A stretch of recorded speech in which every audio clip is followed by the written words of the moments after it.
সুপ্রিয় দর্শক মণ্ডলী, সবাইকে দৈনিক আজকের পত্রিকার ফেসবুক লাইভে আমি যুক্ত করেছি অনেক শিকদার। দর্শক, এই মুহূর্তে রয়েছে আমরা রাজবাড়ী জেলার দৌলতদিয়া ফেরিঘাট এলাকায়।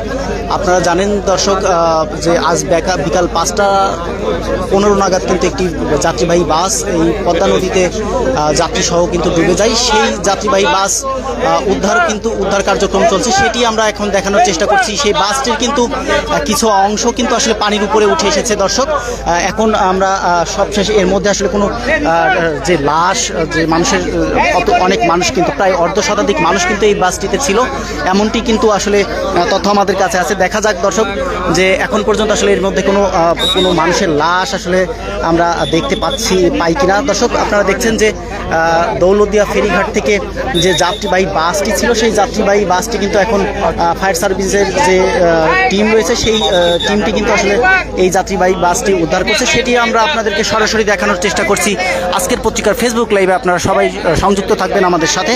আমরা সবশেষ যে চিত্রটি সেটি আমরা দেখানোর চেষ্টা করব।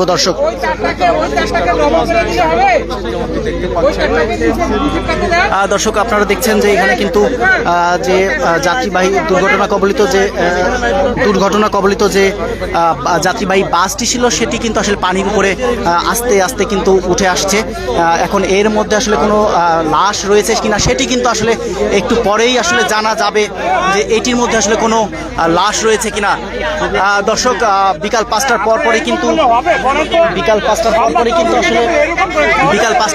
কিন্তু আসলে এই যাত্রীবাহী বাসটি এখানে পদ্মা নদীতে কিন্তু আসলে ডুবে যায় প্রায় অর্ধশতাধিক যাত্রী নিয়ে। সেখান থেকে কিন্তু মাত্র একজন কি দুইজন বাস থেকে লাফিয়ে নামলেও কিন্তু সেখান থেকে মাত্র হসপিটালে কিন্তু আসলে যাওয়ার পরে কিন্তু আসলে দুইজন ব্যক্তির মৃত্যু হয়।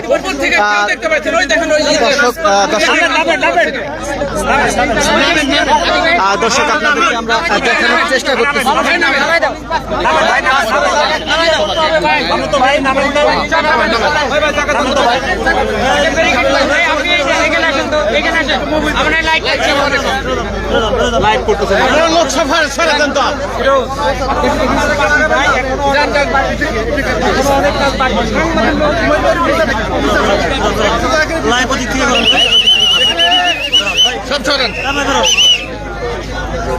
মানে ভিডিওর থেকে মানুষের জীবনের থেকে ভিডিও গুরুত্বপূর্ণ বেশি, তাই তো দেখছি।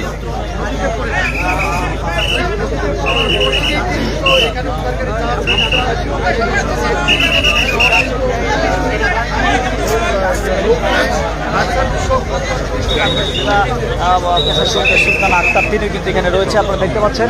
আমরা আপনাদের সরাসরি দেখানোর